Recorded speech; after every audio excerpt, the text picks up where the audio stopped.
सतना में कांग्रेस नेताओं ने विंध्य क्षेत्र में एक महत्वपूर्ण बैठक कर संगठन को मजबूत करने और एकजुटता पर जोर दिया है।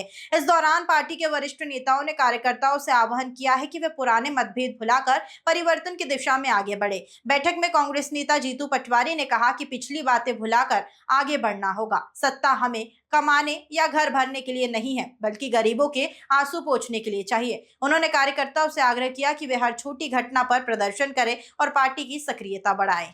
कांग्रेस के पीसीसी प्रदेश प्रभारी हरीश चौधरी जी आदरणीय एवं पीसीसी चीफ जीतू पटवारी जी यहाँ कार्यकर्ता सम्मेलन में आए और हम युवाओं को बहुत एक नई एनर्जी और ऊर्जा दे के चले गए। पन्ना, सतना, देवेंद्र नगर, नागौद में ऐतिहासिक ड्रोन से स्वागत हुआ। कांग्रेस दिख रही है, युवाओं में संचार दिख रहा है।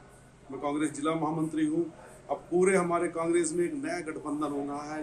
ब्लॉक से लेकर और जिला तक प्रदेश तक पूरी सब नई युवा टीम बननी है और इसी तरह से संघर्षरत हमारे पीसीसी चीफ जीतू पटवारी जी जिस तरह से लगे हुए हैं, ये एक नई ऊर्जा एवं नया आगाज है, जो एक क्रांति है जो प्रदेश से लेकर केंद्र तक सब कांग्रेस की सरकार का परचम लहराएगा। कैसे हो रही है कि एक बीजेपी का विधायक चिंतामण मालवी, उन्होंने सांसद रहे, उन्होंने अपनी बात कही सदन में, उनको इस बात को कहने की संविधान ने ताकत दी है।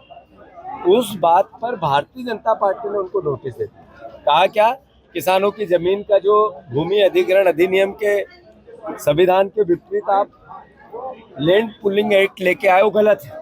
ये भू माफियाओं को मध्य प्रदेश के किसानों की जमीन दे रहे हैं, क्या गलत कहा उसने? वो दलित था, इसलिए दलित समाज से परिवार का साथी आता था, इसलिए उसको दबाया जा रहा है। उनने किसानों की बात की, इसलिए उसको दबाया जा रहा है। क्या भू माफियाओं को मुख्यमंत्री संरक्षण देना चाहते हैं, इसलिए उनको दबाया जा रहा है? अरे ये बात हम तो कह ही रहे थे, बार बार कह रहे थे, हर बार कह रहे थे, पर बीजेपी के अंदर से भी आवाज उठी, उसको भी दबाई जा रही है। यानी कांग्रेस की जिम्मेवारी बढ़ गई, कांग्रेस के नेताओं की जिम्मेवारी बढ़ गई, कांग्रेस के कार्यकर्ताओं की जिम्मेवारी बढ़ गई। इस तरह की अराजकता से लड़ने के लिए कांग्रेस के संगठन को मजबूत करने की आवश्यकता है, कांग्रेस की विचारधारा को मजबूत करने की आवश्यकता है। इसके लिए प्रथम सबका दायित्व है, एक एक कार्यकर्ता का, एक एक नेता का, कि समन्वय से पार्टी चले, संघर्ष से पार्टी चले, पार्टी का निचला स्ट्रक्चर पंचायत कांग्रेस कमेटी का गठन हो, यहाँ पर मोहल्ला कमेटियां बने। जो चुनाव आएंगे अभी 1.5 साल बाद पंचायत के और नगरीय निकाय के, नगर निगम के, उसमें कांग्रेस के कार्यकर्ताओं की लड़ाई कांग्रेस के नेता लड़े, पार्टी लड़े। ये परिस्थितियां इस तरीके से बनाने की वकायदे चालू है और इसी के लिए सतना, रीवा और सिंगरौली का हमारा धुरा है। भूमि अधिग्रहण अधिनियम के विपरीत जो भूमि